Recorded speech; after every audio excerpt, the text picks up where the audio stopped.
All right, welcome back to the Fantasy 15. We're your source for fantasy football. It's week 8 in the NFL, and we got a good overtime show. Ryan's back again. We'll be featuring not only mine and Ryan's best bets for week 8, as far as against the spread or over unders.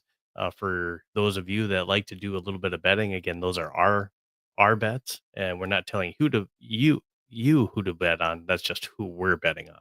And then also we will be featuring our week 8 ultimate lineup again too. So without further ado, your fantasy 15 all in 15 minutes. Make sure that you make your fantasy football playoffs in week 15. We're going to go ahead and get it started. Taking a look at our matchups in week 8. Of course, Thursday we have the Minnesota Vikings at the Los Angeles Chargers.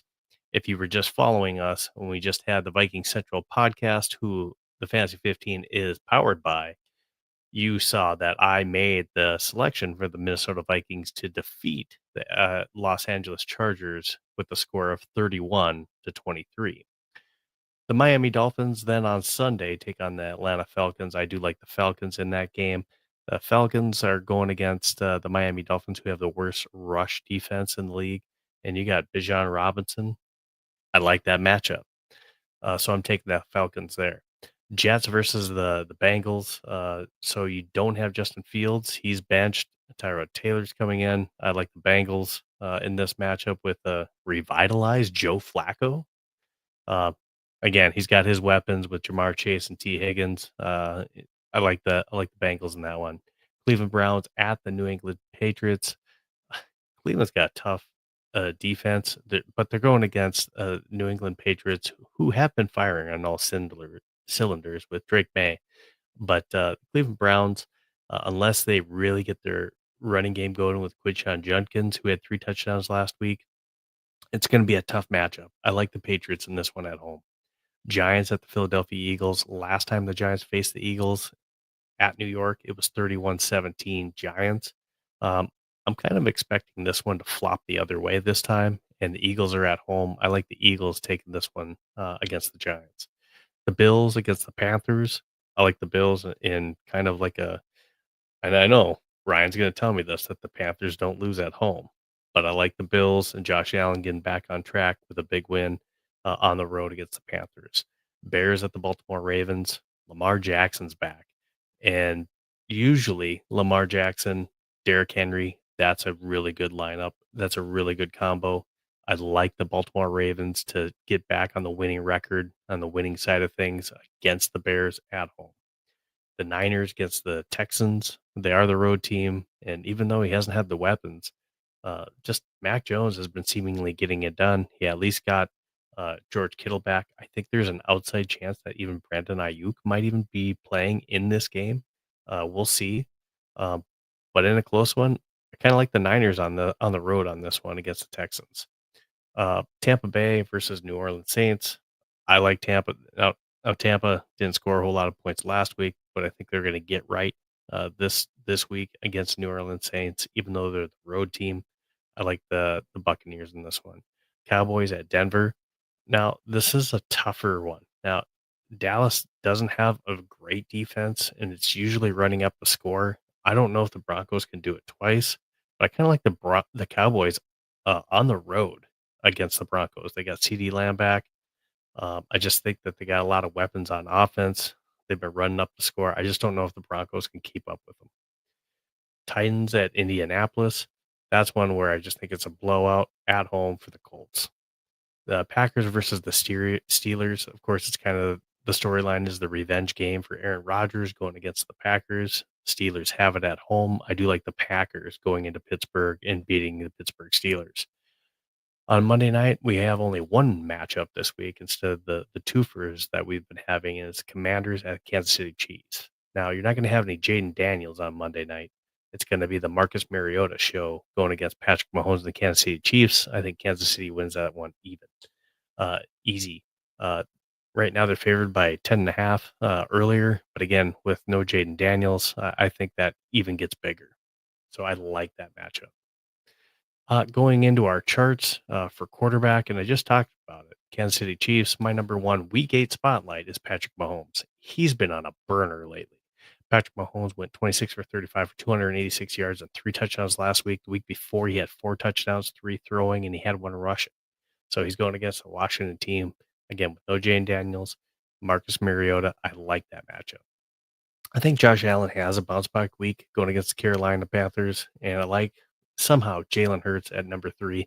He always seems to find his way in the end zone, whether it's the tush push to get a rushing touchdown or like last week, passing the ball. Lamar Jackson's back on the field. I'm hesitant a little bit with this one as far as how healthy he is. If he's healthy, I like him in my top 5, like going against Chicago. And Baker Mayfield, he's usually just that point machine. I have him going against New Orleans Saints. I think this is more of a get right game for them as well. And then Bo Nix, I mean, he didn't have very many points, but he's going against an easy Dallas defense. You saw what he could do in the second half. He was able to kind of run up some fluke points there too, but he ended up running up 39 points. So I think he has a good game against Dallas. Justin Herbert versus Minnesota, he just has a lot of weapons, so it's hard not to see him getting at least a couple touchdowns with that three-headed monster of receivers that he has: Keenan Allen, Lad McConkey, and Quinn Johnston. Dak Prescott at Denver, it's hard to put him too high, but Dak Prescott every week it's seemingly throwing 3 to 4 touchdowns, so it's hard to at least put him outside of my top 10 with how he's been, even with how good the Denver Broncos defense is. And then rounding that out, you'll see Joe Flacco starting to climb the charts as far as what he did last week, having over 300 yards. And, CJ Stroud's there at 15, but man, you know, had a stinker of a game last week after being on a bye and having a big 28-point game the week before. It's just hard to put him at the top. Moving into my running back charts, I got Bijan Robinson. Again, I talked about it going against that worst rushing defense in Miami. And then it was hard to take him over Jonathan Taylor going against Tennessee. But that matchup, everybody's been having a field day with Miami. And then I got CMC going against Houston. Quinshon Judkins had 3 touchdowns, like I mentioned last week. And then Devon Achane, again, a lot of the offense just runs through Devon Achane, whether that be passing the ball to a certain extent with the dump offs or just having success with running the ball. So I think he has a better game than he did last week, this week against Atlanta. Derrick Henry, I think, gets on the right track. And, you know, Swift has been having some surprisingly good games the last couple of weeks. I think that continues against the Baltimore defense. J.K. Dobbins going against that poor Dallas defense, I think is one to watch out for as well. Another one, even though I have him at 12, I'd watch out for Jalen Warren versus Green Bay. I do like that matchup, and I like him possibly having a better game than what I even have him with at 12. Going under our wide receivers, number 1, Jamar Chase. Last week, he had 16 receptions for 161 yards and a touchdown. He had 21 targets last week. Just ridiculous. And again, he's going against the Jets defense. Yeah, I get it. Uh, it's Joe Flacco, but Joe Flacco showed that he's going to give Jamar Chase all the targets in the world when needed. So I really like Jamar Chase getting at least double digit targets in this one. CD Lamb going against Denver. Yeah, that's a really tough matchup for CD Lamb. But I do like CD Lamb. It's hard after watching him last week, really kind of bounce back. He looks healthy, he looks fresh. I like Igbuka having a bounce get back game from last week as well, too. It was just kind of a rough one overall for the Tampa Bay Buccaneers, but I think against New Orleans, uh, Igbuka has a big game. I like Jefferson against Chargers. Rasheed Rice had 2 touchdowns last week, only 41 yards, but I think that upticks even more this week. Romeo Odunze against Baltimore could be a potential big one, and then I really do like DK Metcalf against Green Bay. Cortland Sutton, it's hard not to like him against that Dallas defense. It just feels like he's sitting on a big game. Another one to just kind of watch out for, it could be uh, Teotera McMillan versus the Buffalo defense. Now, there's no Bryce Young that's playing, but who is playing? The Red Rifle, Andy Dalton. This could actually be an uptick, I think, for Teotera McMillan, or if you're a Leggett owner. I think this could be an uptick for that offense as far as passing goes, and could open up the run game even more than it already has. But I do like this for any of the receivers on the Panthers. Now that Jackson's back, you see Zay Flowers getting into the top 15. And again, if Jackson's back, Zay Flowers stock rises again too. All right, moving on to our tight ends. Top 15. Now this week we got a lot of teams that are on a bye week that you saw earlier. So there's no Trey McBride here at number one. So it's all yours, Tyler Warren. You had a good week last week with 4 receptions, 69 yards, and a touchdown. You're my number one tight end this week. I do like it, Dallas Goddard. I didn't change it versus Minnesota. He's going against the New York Giants this week, but I do like Dallas Goddard. Uh, Jake Ferguson, again, what's not to like in a high-powered Dallas offense? Even though he's going against Denver, I still like that he's going to get the targets and possibly end zone opportunities. I do like Zach Ertz going against Kansas City Chiefs. I think that's one where they're going to be playing a lot of catch up. Could be a lot of garbage time type catches for him. George Kittle was not impressive last week coming back after an injury, but I think he has a little bit of a bounce back. It's hard to count him out.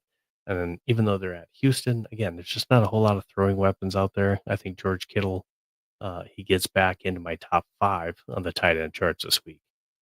Tucker Kraft, he's kind of that boomer bust. He had a good week last couple weeks, but again, sometimes it almost seems like he's touchdown dependent.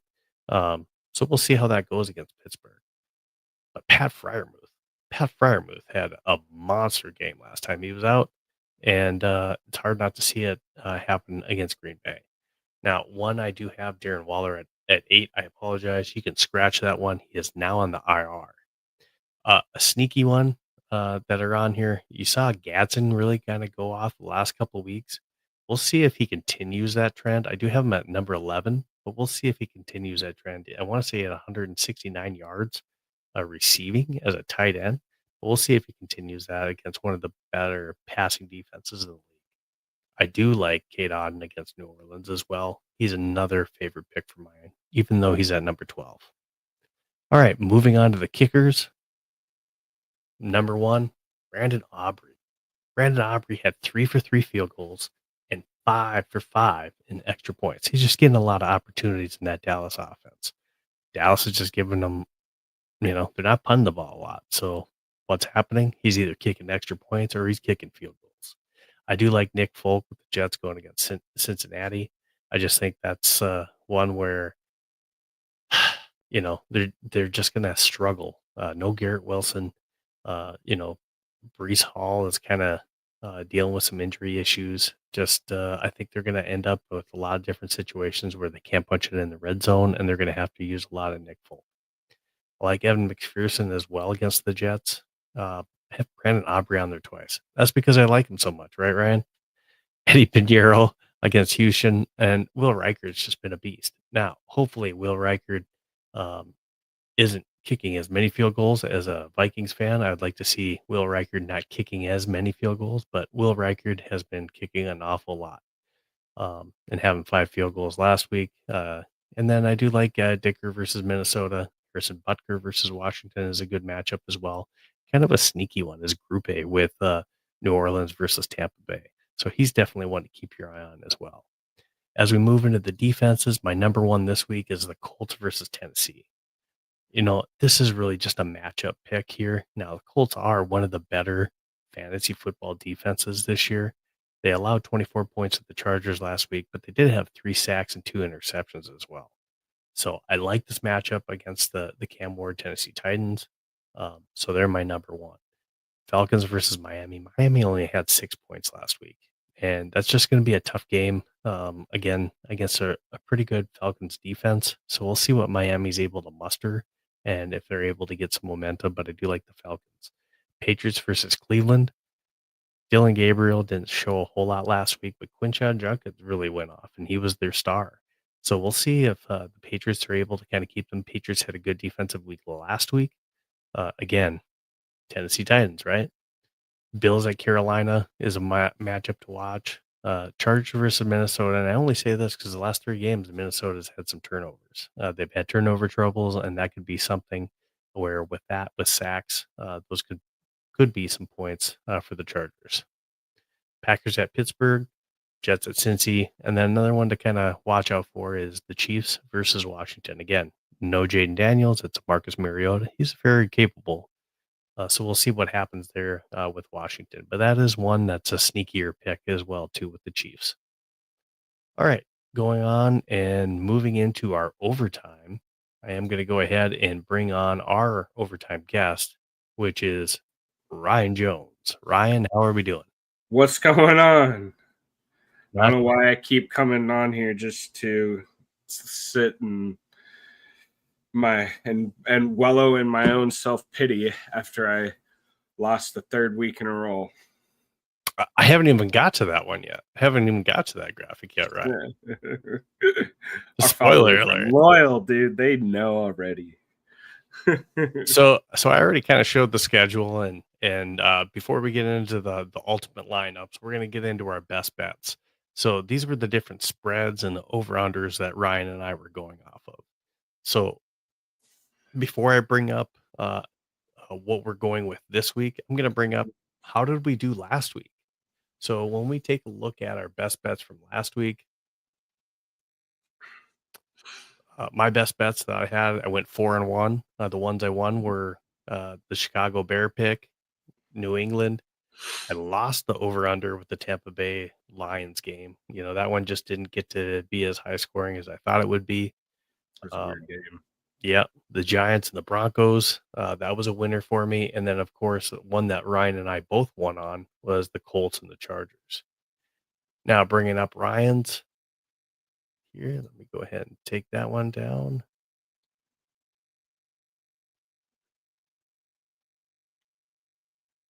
Go ahead and bring up Ryan's. Ryan went 3-2. So if you went with Ryan or my bets, we were pretty good. We had one that we shared. So, I mean, we're not telling you who to bet on, but if you went along the same line that we did, you probably did pretty well. Yeah. Ryan went 3-2. Ryan, do you want to talk about yours? Yeah, I mean, I did text you, but the line changed on the Jets game. Carolina, as favorites, are owing everything since like 2021. And, you know, they were favorites when I made my pick. The line changed. The Jets became favorites. I did text you. I like the Jets now. And you said tough shit. So I still like that. But no, I'm kidding. But yeah, I mean, other than that,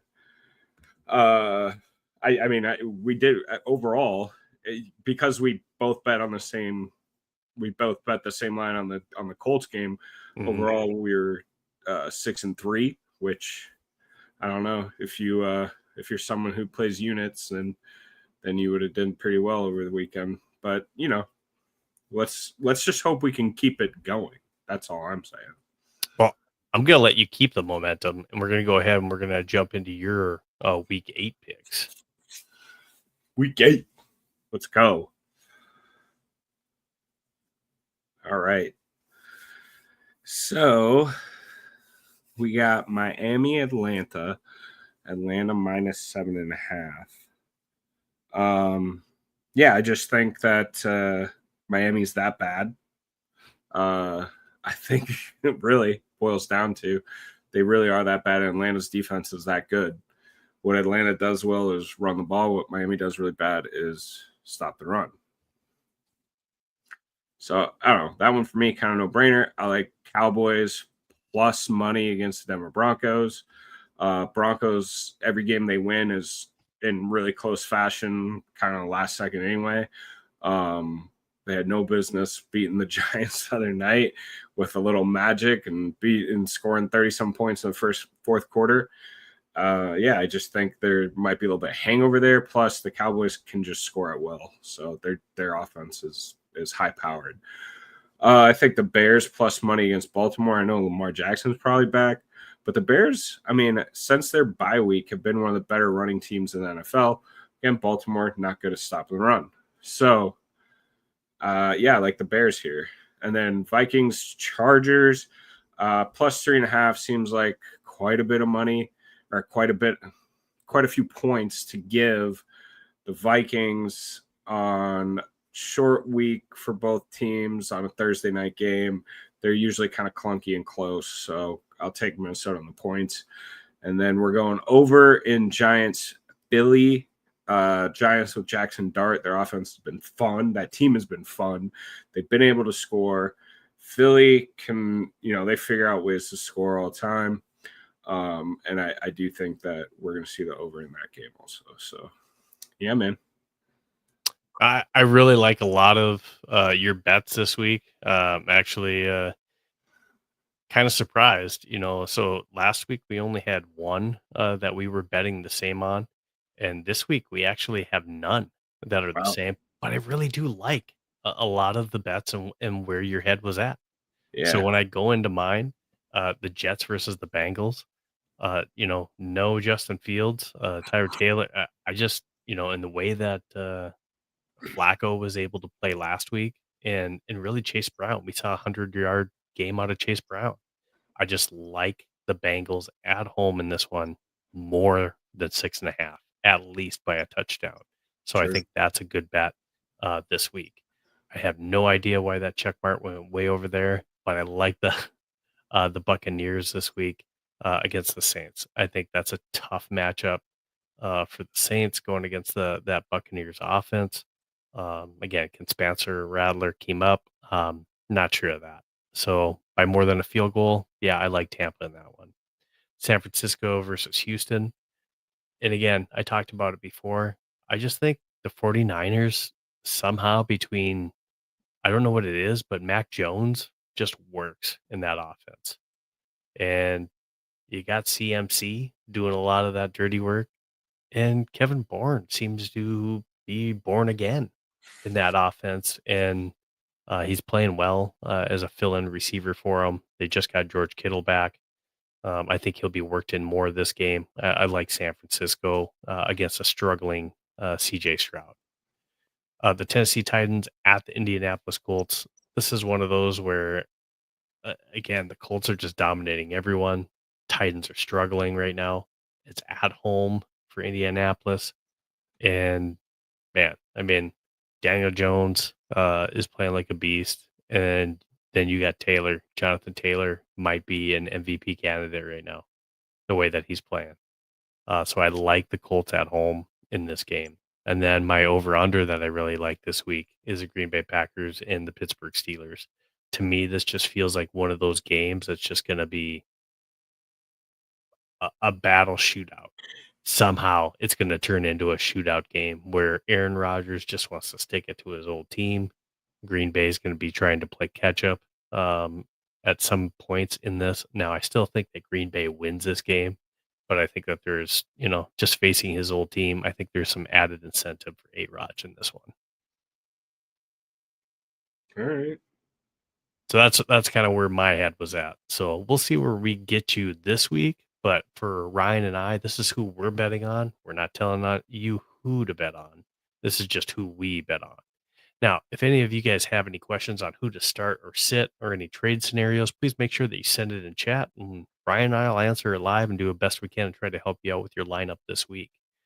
Now, the next thing that we're going to jump into is our ultimate lineup. And we're going to take a look at what we did last week in week 7. And in week 7, we got an updated graphic for you this week. Our ultimate lineup for week 7, it ended up coming down to, what happened again on Monday night. Still, some big points from Jahmyr Gibbs that had me worried in that Monday night matchup. Made it a little bit closer, but still a comfortable lead and a win this week. I just had a monster week. On most weeks, Ryan, you probably take me down. That's a really solid week that you had as well. Yeah, I mean that the Lions Bucks game wasn't anything what I expected. So Baker obviously didn't have the week that I thought he would, and Nico was just a bad pick. I mean, it is what it is. Your defense and kicker outscored my defense and kicker by 20 points. That really hurts. Well, my kicker only had 3 points, so my kicker hurt me for McLaughlin. Oh yeah, no, I'm sorry. He's the only one. Your defense outscored my defense by by a significant margin. So I guess that's what I was trying to say. I don't know where I got 20 points from. But yeah. So So anyway, last week, it's in the past. Man, 3 in a row. yeah, 3 in a row is a thing. I had But to change the format. I had to change our format. well, I had to switch it up. and I think that you're right. So the way that Ryan and I changed the format this week is whoever lost the previous week gets the first pick. So now you're not going to see any more lineups where we have the same player. So the way that we ended up starting this off in the very first pick that I got sniped on right away, Ryan got me was Bijan Robinson. After that, I went with Jonathan Taylor, and then after that, you went with Jamar Chase. I think was your next pick, right? Yeah, And then I you followed went. that up with CMC. You So this went. is our lineups. I got Patrick Mahomes, Jonathan Taylor, CMC, Ibuka. I have Rashee Rice, Tyler Warren, Devon Achane, Brandon Aubrey in the Colts. Mhm. And these are all players that I'm really happy with that I think will have good weeks. But Ryan, I'll let you talk about your team, but your team's looking kind of scary. Yeah. I mean, we'll see if the Eagles. I picked Saquon because there's a lot of teams on buys this week, and I know Saquon hasn't had the best year so far, and he's playing probably the best defensive line in the NFL right now, in the Giants. So I don't know that he's really going to break out and have like a crazy good game, but he's Saquon Barkley, so it's Mhm. never really a bad pick to take him. I opted for 3 wide receivers this week instead of 3 running backs, mainly because uh, I really liked Achane, and I think the next best running back is probably going to be Judkins, and so I thought I'll take Jefferson instead. Um, but yeah, I mean, other than that, we'll see what happens. I know CeeDee Lamb kind of has a tough matchup, but the Cowboys just throw the ball so much, and Dak's having a great year, and that's really a high powered offense. So I still expect CeeDee Lamb to get his targets and get his share. Yeah, I thought, I was pretty nervous. I thought that you were going to go for Quinshon Judkins, and I was kind of crossing fingers. Now, Jefferson can hurt me too, but I was definitely crossing fingers that you were going to go, because I think, man, I do think Judkins is a beast. And if for Yeah, some reason that the Browns can figure out a little bit of a passing game, that will really open up lanes for Quinshon. for sure, for sure. Yeah, I was torn. I was torn. I think as we were doing this, I told you, man, I'm torn, but you know what? F it. Go with the go with my guy. Go with Jettas.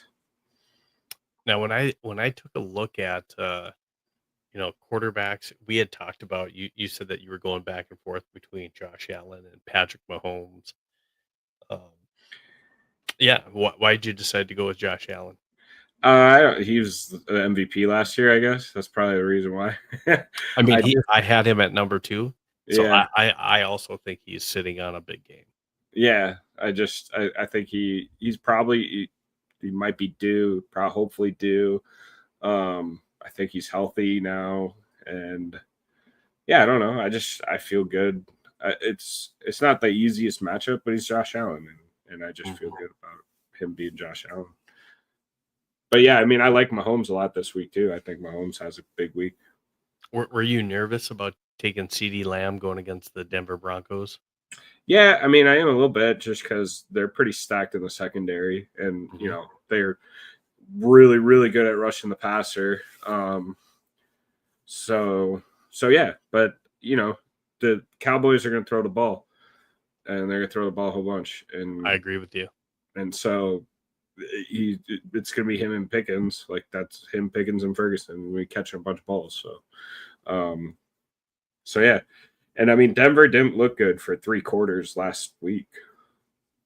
I mean, as far as receivers go, you have 3 of my, like, top 4 or 5 wide Oh, receivers, so, that's um, good. I was thinking about the same thing you were, and, you know, you were just, a pick ahead on the receiver category.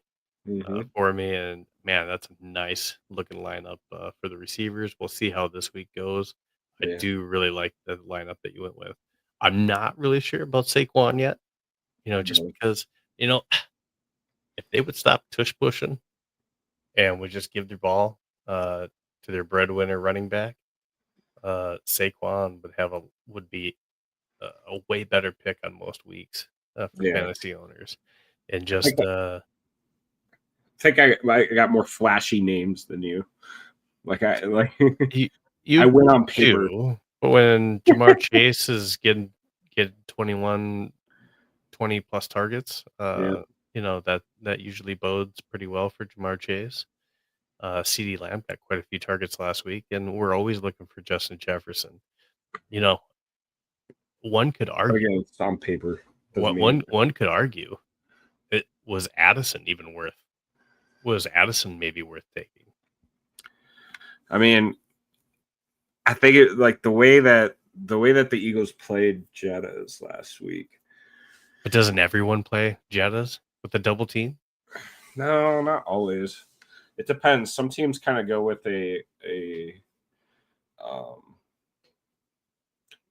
true zone look, two over top, Mhm. where they run a lot of exotic pass rushes to try to shake the quarterback up so he can't get the ball out in time to Jettas. So but I mean, yeah, does he get double teamed probably as much, if not more, than every other wide receiver in the NFL, for sure. But there's he still gets the ball. So um, I don't know.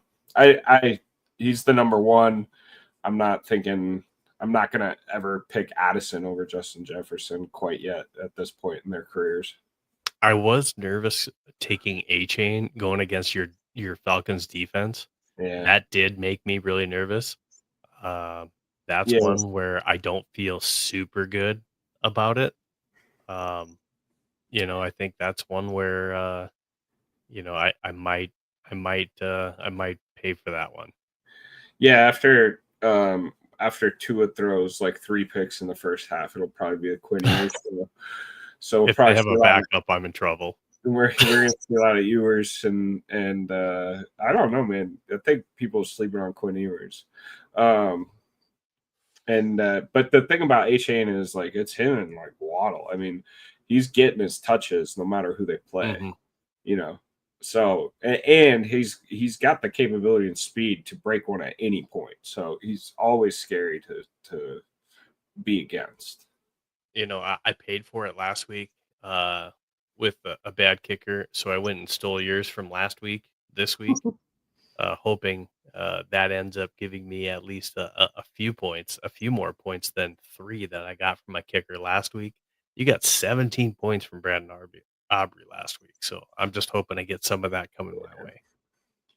Yeah, I do think he's the best kicker in the NFL. I really do. He's got a hell of a leg, and um, he rarely misses. Um, I don't know if Brandon Aubrey is necessarily the best kicker in the NFL, but he's damn sure with that Dallas offense, one of the best fantasy kickers for sure. Yeah, I mean, if he's not the best, who is the best? Well, there's a lot of good kickers in the NFL right now, and if I wanted to be He's, a little bit of a homer pick right now with who's playing the best at kicker, technically, if there wasn't a cable, Will Reichard still hasn't missed an actual kick that wasn't prevented by a video cable, a yeah, camera cable. it's true. No, he's playing really well this year, and he's hitting some bombs. So He's got a lot of field goals made from beyond 50. mhm. Um, and that's just that's some impressive stuff. So, I mean, he's one of those kickers. I think Cam Little um, is one of those kickers that is kind of he's a young up and comer. I'm not saying he's already the best, but he's definitely one of those young up and comers that could be one of the better kickers in the NFL for a long time. Sure. This is his rookie year, and he looks damn good for a rookie. Yeah, didn't he have a like 70-yard field goal in preseason or something crazy? He did. He had a 70-yard preseason field goal. So I mean, the leg that he has is remarkable. But we've had already a few 60-yarders in the NFL. So it seems like the range, and typically the kickers would be scared. We were marveled by 60-yard field goals Yeah, just a few years ago. yeah. Uh, Jake Bates pretty good too. Back in the day, Matt Prater hitting a 60-yard field goal was like, damn, Matt Matt Prater's Prater. got a leg on him. Yeah. Shout out Estero High School, Matt Prater. And when you take a look at today's game, I'm not saying like a 60-yard field goal is still like a big deal, but now it's just like it's makeable. Oh yeah, You know, for sure.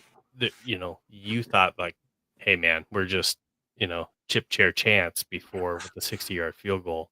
Now a 60-yard field goal, you feel like, hey, we maybe got a 50-50 shot with a lot of kickers in the league. So I don't know what kind of strength conditioning type workouts that they're doing, but they're doing something now where kickers are able to, I don't know, they're able to hit that range. What was Reichard's this year? Was it? It was he had 67, I think. no 67. It was long. 67. No, Oh it wasn't that. no. I thought it was 62. So I think it was 62. Let me do a quick look that up check and here. check it. We'll have to check it. Who was it against? It was the it was the Falcons game. No, was it? Maybe it was the Falcons. Let's I'm see. sorry, let me put you on the spot. But No. 67 be a record, or is it? It's Oh, I 60? apologize. It looks like it was a 62-yarder. So I was way off. I was still 5 yards off. But still, 62 yards. That was, That's insane. But like 62 yards, a 62-yard field goal. I mean, for the longest time, Jason Elam had the record at 63 yards, and that was like something that people were wondering if it'd ever be broken. And then I think Prater broke it, and then Tucker broke it. But it was like Jason Elam, the kicker for the Denver Broncos, kicked it in elevation, which is kind of cheating, but he kicked a 63-yarder that held as the record for a long time. Hold on 1 second. You longest No. field goals NFL history. So what was that field goal that just got missed? Was it Missed? what yes. Was it Bengals Packers? Was that Evan McPherson that had like it was a super long field goal too. It was a 60 plus yarder as well. I don't know how long it was, but they called a timeout right as he kicked Oh it, and he yeah. got the kickoff. No one knew that he called a timeout right away, and the kick hit the upright. It hit the crossbar. Sorry, it hit the crossbar and flopped over. So it would have been good. And then his next kick, he was probably like 5 to 7 yards short. I mean, so it's still a tough task, but man, 50-50, on some of those 60 yarders, some of those guys got the leg to do it. It was kind of impressive, but man, what a timeout call, huh? So yeah, exactly. That's crazy. So Jason Elam, I don't know why I feel like I had to look this up, but Jason Elam, yes. Yeah, he Denver Broncos, 1998. He had a 63-yard field goal, and that was the record. Now, Sebastian Janikowski tied it in 2011. David Akers tied it in 2012. It wasn't broken until Matt Prater for the Broncos did it in 2013. Also, Broncos, probably a home game. Elevation. Yeah, maybe. And then Brandon Aubrey in 2024. Well, in 2021, Justin Tucker hit a 66-yarder. That's crazy. Mm-hmm. And that's the record right now is Justin Tucker. 66 yards. Brandon Aubrey has a 65-yarder and a 64-yarder. Well, I don't see if the Jaguars get in position, we know that Cam Little is capable Yeah. of potentially hitting a 70-yard field goal. Yep. Yep. No kidding. Yeah, kickers nowadays are insane. They can kick the ball I don't out know of if that one the was outdoors stadium. or if that was indoors or what it was, but yeah. Yeah. Uh, Fat Killa Online on X says, "Was up? Loving the show." Well, thanks. Thanks for tuning in. Yeah, we appreciate the love. Um, yeah, I don't really see any comments on here for your trade sit start type questions this week, but do you have any different thoughts this week that you want to cover or talk about, Ryan? Nothing off the top of my head. There was Injuries. We kind of talked about Bryce Young. We got the Red Rifle starting this week. What are your thoughts about Andy Dalton in that offense and projections as far as does that help the offense, hinder it? yeah. I mean, I don't know if it necessarily helps the offense. I mean, Andy Dalton's obviously experienced. He can throw the ball. So, Mm-hmm. but they did bench Bryce Young for Andy Dalton at one point last year. It's not like they improved a whole heck of a lot. So I don't know. I mean, he's serviceable. Panthers are at home. Panthers are tough at home. I still think that the Bills take it to them. I don't know. So And then we have Jaden Daniels is out this week. You got Marcus Mariota. yeah, I don't like their chances. That's I also don't not a like good one. Marcus. I don't like Marcus Mariota. Lamar What's Jackson up, is back this week Baker's potentially. questionable, right, or limited? I don't know. I don't know if I mean I haven't seen anything that's signaling that hey, even if he Yeah, is questionable, I haven't seen anything saying that hey he's I don't leaning think he'll towards maybe miss. not playing. Yeah, But Lamar Jackson possibly back this week. Mike Evans went to the IR. yeah, He's likely to miss the rest of the season with a broken clavicle. which means the end of his 1,000 yard Hmm. consecutive year streak, which is an incredible streak to have had in the first place. And in order to have that streak, you have to avoid major injuries. So big props to Mike Evans and the career that he's had. I would say Hall of Famer. Some other ones, Josh Palmer with the Buffalo Bills. He's still questionable. He's unlikely to play, so that kind of hurts a little bit for Josh Allen. And then, of course, we thought maybe Thursday night. We might have to wait next week to see JJ McCarthy with Minnesota. Yep. I guess against the Lions, maybe. I mean, I don't know. This whole ankle thing is weird. I mean, high ankle sprains are no joke. They're tough to deal with. If you've ever had one, and Mhm. it's like like it's not like an injury where like even a lower ankle sprain, like you can kind of tape it up good enough. Like a high ankle sprain, you step the wrong way and there is pain. So and it shoots. So I don't know, but still kind of odd. I don't know. We get another Carson Wentz experience, so should be a fun ride. And if he can limit the interceptions and turn in a couple touchdowns, he's been throwing for over 300 yards. So that Yeah, could help a little bit for prospects if you have a Jordan Addison or a Justin Jefferson that still makes them lively plays. I think you know, other than that, injury wise, um, I can't think of any other injuries right off the top of my head. Any key ones, anyways. yeah. No, I think that's probably a pretty good list. Um, some Bucky Irving. I don't know if Bucky Irving's projected to play this week. I think it might be another week before we see Bucky yet. I think he's out. Yeah, yeah. He's listed as out. I don't think he's practiced this week. Trying to think.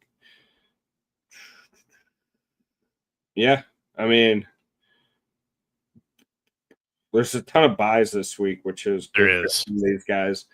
Good for some of these guys who are coming back, trying to come back from injuries. So hopefully after the bye, you'll see Brock Bowers. Um, Yep, we talked about it, and I just pulled up the schedule again. You can see that bye week: Lions, Raiders, Rams, Cardinals, Seahawks, and Jaguars all on byes this week. So Yeah. some big names that you would typically have in your lineup. You're probably either facing somebody or you are the team that probably has a lot of players that this is one of those tough bye weeks where the waiver wire really gets important. Sometimes your bench coming up big if you are a little bit deep in some of those positions. Yeah. Yeah, maybe a Tez Johnson makes it onto the starting lineup for you with a depleted Bucks wide receiver group Hmm. and a guy who's gotten some targets the last few weeks. Absolutely. Absolutely. Well, if you don't have anything else, that's really all I have for tonight's edition of the Fantasy 15. We had a doubleheader tonight with the Viking Central pregame show, and then now the Fantasy 15 for Mhm. kind of some back-to-back podcasts. So it's been a long little stretch for both Ryan and I. So we want to thank all of you that are watching for joining us, and hopefully you can catch us next week for the Fantasy 15 for week 9. Again, typically around the same time. We did start a little bit later because of the Viking Central pregame show, but typically you can catch us at 9:30 on Wednesdays weekly. And again, Fantasy 15, we're your source for fantasy football. Thank you again for joining us. I'm Steve. He's Ryan. Thank you again. Good luck for this week in your fantasy football lineup. Good luck. See you next week.